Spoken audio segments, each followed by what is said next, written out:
Park Ferme found another fine day for rallying as they prepared for the long run to Auckland.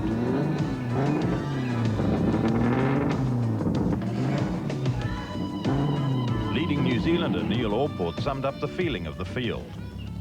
I will be a bit steady, I think, to start, just to really see, I suppose, how Brian goes. You know, I don't want to make any mistakes just at the moment. Still quite a lot of stage mileage left, so, you know, you don't have to push it really hard. Twice New Zealand national rally champion, Allport's not renowned for taking it easy. His biggest worry's been Ford Sierra Cosworth driver Brian Stokes. We're just going to take it as it comes. Hopefully we'll have a crack at Neil and see if we can peg him back. That's our aim. Yep. Like Allport, Stokes is no stranger to top competition. The third Kiwi to watch today, leading the Group N class, Hamilton's Ross Meekings. Oh, I think we can hold that. Not much point going too hard today. Still 2 days left, remember. A lot of guys reckon that they might have been trying a wee bit hard yesterday, so they're not here today. We don't want to be a casualty. In the first stage of the day, Sainz broke Dunkerton's Rotorua Street Stage record by 7 seconds. Karkinen broke it too. In fact, the top 5 cars broke it, including the Aussie himself, by 3 seconds.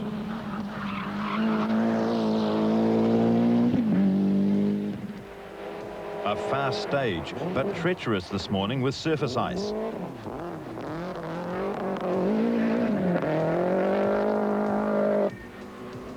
Karkinen was handicapped by the Lancia team's choice of tyres. He dropped a disastrous 24 seconds here. Oriol, with the same sort of tyres, handled it a little better, but still dropped 19 seconds.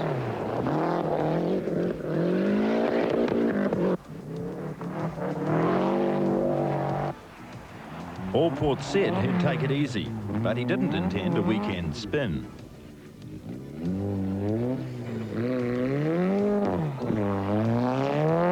With Stokes gaining on him for first New Zealander, maybe Allport was looking over his shoulder.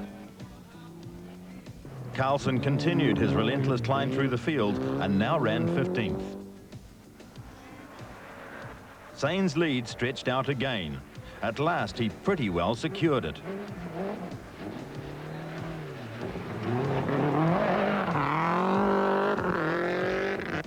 Our radar gun shows Karkinen taking this stage 17k slower than the Spaniard. He slipped badly here too and dropped another disastrous 23 seconds. Barring complete misfortune for Sainz, Karkinen's out of contention for a win. Oriol takes this stretch at the same speed as his teammate, but despite his tyres, he went on to take the stage off Sainz by 2 seconds.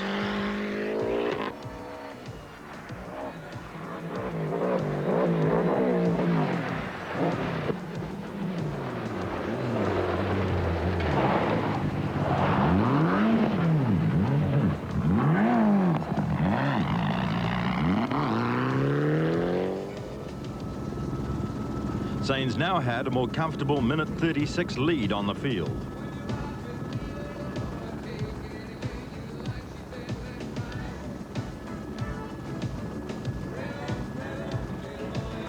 Sainz in the Toyota took stage 27 in 11 minutes 44 seconds. Karkinen came in 13 seconds slower. Didier Oriol again beat his teammate by 4 seconds. In the surviving Subaru, Marco Allen maintained his 4th position. Neil Allport remained first New Zealander.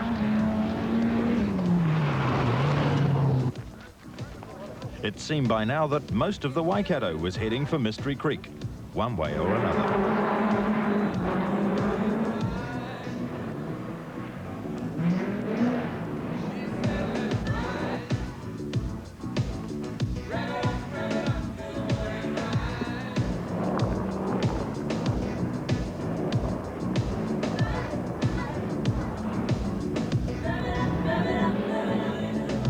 A welcome regroup, and the top contenders have time to consider their places. Okay, 1 minute 35 or 37.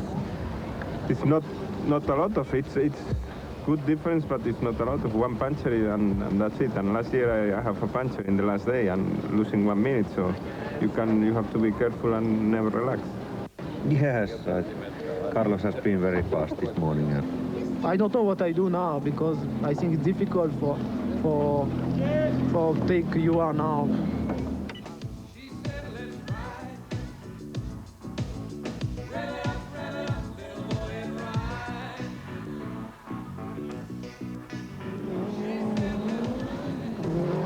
Mystery Creek and the top drivers really turned it on for the big crowd.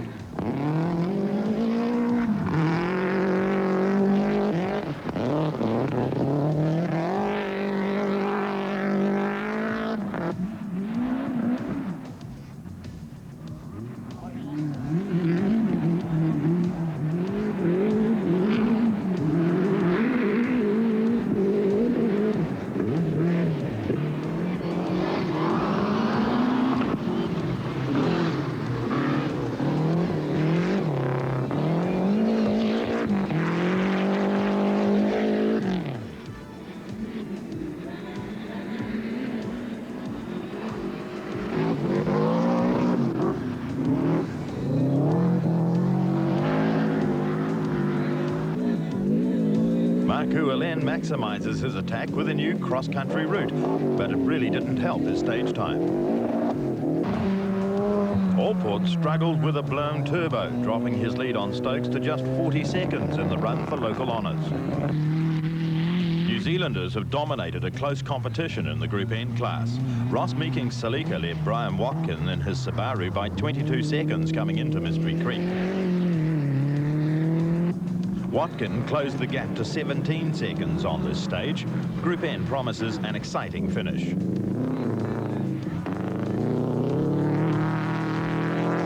In the local Group A honours, Allport picked up again on Waterworks Road, equaling Sainz' stage time, only 3 seconds behind the Lancers. His gap to Stokes grew to 1 minute and 6 seconds.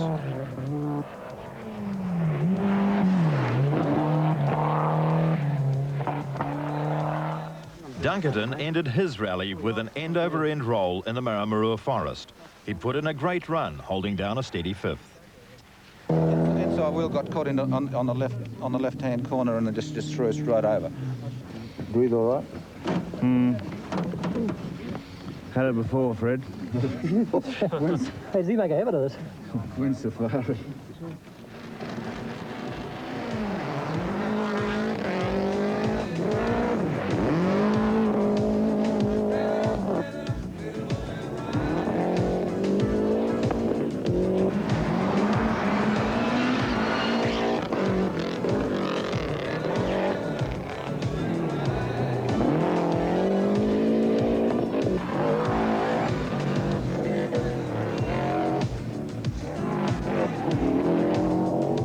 Lost the upper hand for local honours to Stokes in the Maramarua Forest.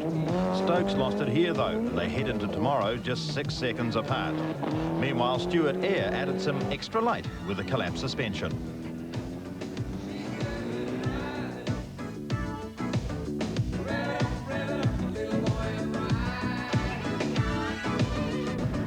This morning in Auckland, the wet tarmac around Freeman's Bay gave the city spectators some dazzling action.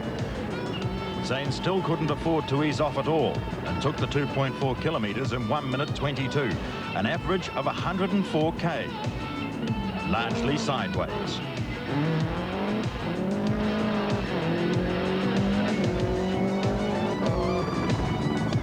Karkinen, back on the pace, took it a second slower.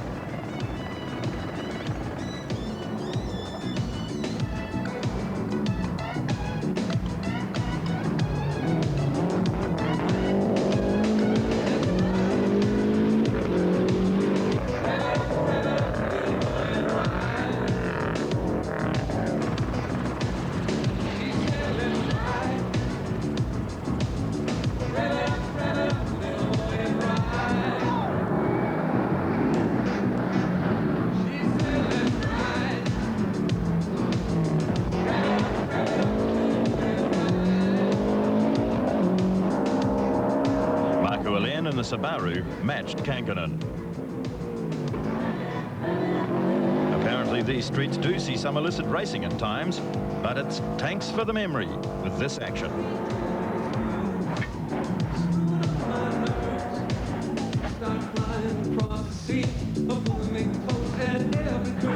charging hard. Carlson still on the rebound from his disastrous day one. Back onto the dirt. The Toyota came through in 7 minutes 31.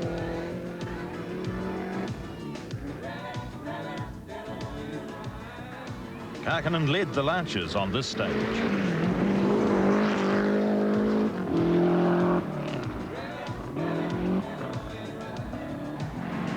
Oriol fell 9 seconds behind his teammate for the stage.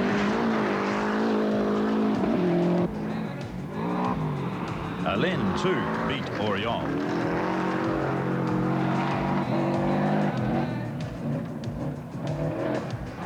The New Zealand competition remains hot. Allport extended his lead by a precious 6 seconds on Stokes. Stokes came onto the stage 12 seconds behind Allport. It was still touch and go.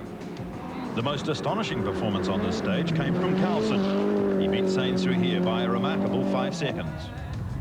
Only an unforeseen accident or a problem could stop the Flying Spaniard now.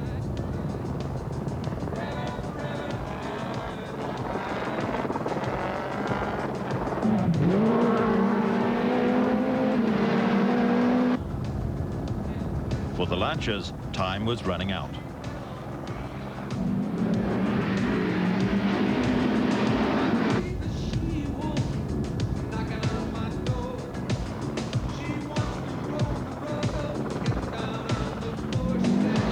The top of the field remained the same order as the clock ticked down toward the regroup at Helensville.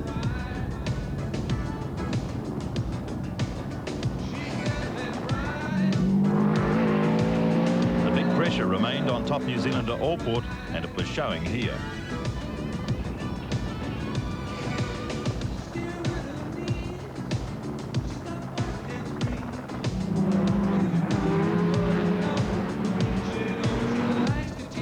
Stokes handled this corner a great deal better and took the stage from Allport by 3 seconds.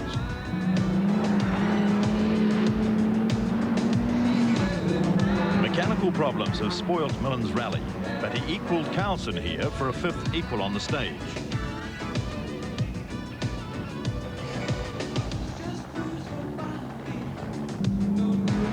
Meeking still headed Group N from Watkin.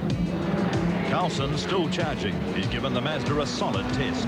With 3 stages to go, the overall positions were pretty well unchanged, but the clock's still ticking in the Rothmans International. Run this as he gets counted down and starting off on this course. Let's just have a look and follow it round for you. A fairly solid, reasonable base there, but he won't want to get wide and get off it because the grass is very, very wet and slippery. Over the first jump, into the water splash coming up. Now, you've heard Carlos say already that he has enough seconds up his sleeve now not to need to take any risks. But bear in mind, when he says that, he's still driving a lot quicker than you or I or most of the rally drivers in New Zealand could.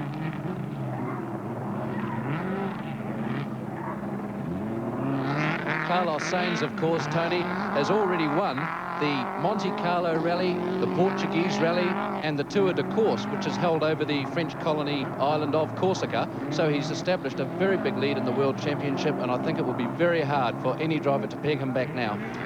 He came into this round with a 17-point lead over Karkkonen. And Karkkonen's only beaten them once this year, isn't he? Interesting, though, that Karkkonen is, in fact, the only driver to beat Carlos Sainz fair and square since September last year. You can see there it's very, very wet and muddy when they get on the grassy patches. Second car, which is Juha Karkkonen, is on the course now. Pick him up in just a moment. And this little course is actually taking slightly longer than we thought it might for the top runners. In particular, the zigzag piece there where they do need to get onto the grass. No traction at all out there, even for the four-wheel drive cars, and you can see they lose forward momentum. I would expect that Karkkonen and probably Oriol and maybe Carlson, who's been the flyer this morning, will take some time out of Sainz here. Not enough to make any difference. He's 122 up. Well, Tony, Carlos Sainz, as I say, he's come 12,000 miles. He's only got a few kilometres to go to win the rally and possibly take an unassumable lead in the World Championship. He doesn't want to do anything silly now and have to go back to Germany and say, sorry, guys, I muffed it. So car 4 on the track now. Didier Auriol as Sainz comes through the tunnel, the latter stages of this little bit over 3K course. Get a time for you as soon as he finishes. Auriol, with co-driver Bernard Orcelli, 32-year-old Frenchman, is on course. As Carlos finishes off in style, coming down for the last few hundred metres now of the Rally of New Zealand. He still has to go and get the champagne out of Mangere, but this is the last special, and he has effectively won the rally when he gets out the end of here. No mistakes. Coming down past the finish line and to check in for the final time on a special stage in the 1991 rally. Here's Auriol behind Kakkonen, getting tied up in the little ropes there, getting a little wide, and that is Kakkonen. These cars look very similar. Kakkonen in 2, the other car you've just seen, Didier Auriol in car 4. Juha Kakkonen, of course, Tony, was the first man ever to win 2 World Championships 2 years running, and that was 1986 in the Peugeot and 1987 in this, the Lancia Delta. And I wonder how he finds these little Group A cars compared to the Peugeots he was driving in those days. Well, I think the way development is going, the cars are going almost as fast, but just a little bit safer, I think. This is Marco Alain in the Pro Drive Subaru, who was teamed with Possum Bourne of New Zealand. Possum went out very early on. Marco Alain has won more rallies, more World Championship rallies than any other driver. Knocks over the can of water there, getting a little wide and through the tapes. You can see just how slippery it is as soon as they get off that cinder base. It's only about as wide as a car. Here's Auriol.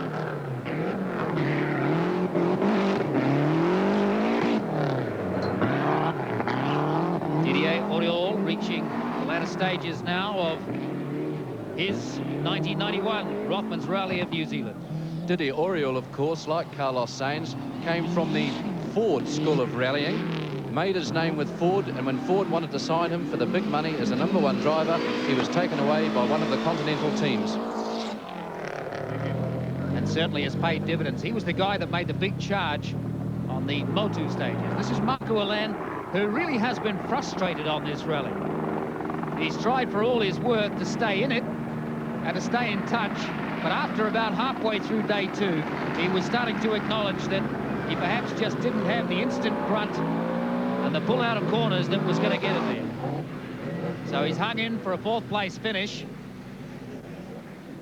Well, Tony, Marco Alain has the world record, 114 World Championship starts, and he's won 19 of those rallies, and that makes him the most winningest driver in World Championship rallying. Amazing when you think it's even one more than Hannu Mikkola.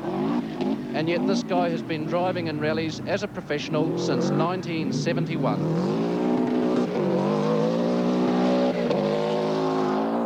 So last blast, there's Rod Millen waiting to start, the expatriate Kiwi, who's had an up and down rally. We'll tell you about that in a moment. As Alain reaches the last check-in point, and that's Neil Allport on course now. Neil Allport in the main freight Mazda. Well, Neil Allport's one of my favourite drivers. He's always spectacular. In fact, that's his nickname, Mr. Spectacular. He's fun to watch. He gives the crowd plenty of thrills with his spectacular driving style, and I'm really pleased that he's managed to come through and be the leading Kiwi on this event. Had a few DNFs over the years, had some bad luck. He always has very good car preparation. He's driven a very sensible rally this time and certainly deserves to be up where he is, and a top 5 finish for a Kiwi in this kind of company is amazing. I think it's a fantastic effort, and it silences a lot of Neil's critics, because with some of those DNFs, he's got a lot of knockers, but this guy has come back and he's answered everybody with a magnificent performance. He's had a battle with Brian Stokes throughout the rally, but now in the last couple of stages this morning, Rod Millen has got between he and Brian Stokes. But Neil Allport barring any kind of inquiry or anything else, he's going to finish 5th in this rally. And when you look at the entry list, it is phenomenal. Take my hat off to Neil Allport. A super finish. There's Brian Stokes, the Y Cuckoo Cow Cocky, who did very well at the recent rally sprint in Christchurch. He's really got this Sierra going well. They found some horsepower in the last 6 or 8 months. He got a little loose in yesterday's stages and was starting to look untidy, but he's managed to hang in there, and he's going to finish 7th. Well, Brian Stokes is from Kaiapoi. He's a farmer. He came from nowhere to rallying in a Mark II Escort in the late 70s, and within a few years he was New Zealand champion. He's actually won the New Zealand Championship twice, first in 1985 and again in 1988, both times driving the Ford Escort RS 1800s.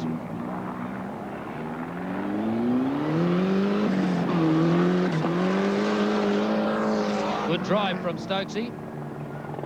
And that's Ross Meekings on the course now, who leads the Group N challenge. And he's going to end up with an excellent place too. He's going to end up unofficially in 8th place, which for a Group N car, which is basically a standard production car, that again, Kevin, is a phenomenal performance. Considering retirement from the sport, it's a brilliant comeback. Brian Watkin is right behind him in the Subaru on course now.